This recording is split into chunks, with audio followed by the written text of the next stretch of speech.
La forêt de Minlaba. Au sud du Cameroun, près du village de Minlaba, il y avait une forêt que même les chasseurs les plus aguerris refusaient d'approcher une fois la nuit tombée. Les anciens disaient qu'elle était habitée par un Ekang, un esprit ancien, gardien des terres oubliées. Cet esprit n'aimait pas être dérangé, surtout par ceux qui ne respectaient pas les traditions. Un soir de pleine lune, un jeune homme du nom de Tita, fatigué des récits des vieux du village, décida de prouver que la forêt n'était qu'un bois comme les autres. Armé d'une machette, d'une torche et d'un rire moqueur, il entra dans la forêt au crépuscule, défiant les avertissements. Au début, tout était calme. Les insectes chantaient, les feuilles craquaient sous ses pas.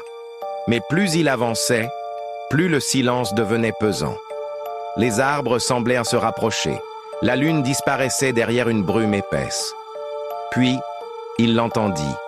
Une voix basse, lointaine, qui murmurait son nom.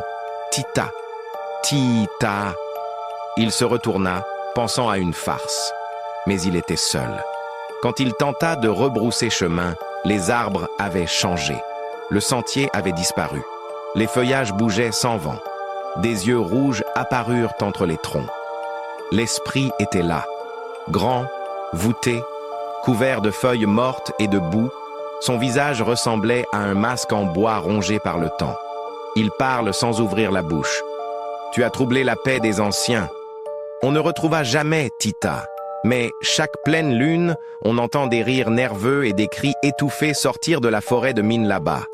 Les anciens, eux, n'ont jamais été surpris. On ne défie pas les esprits sans en payer le prix.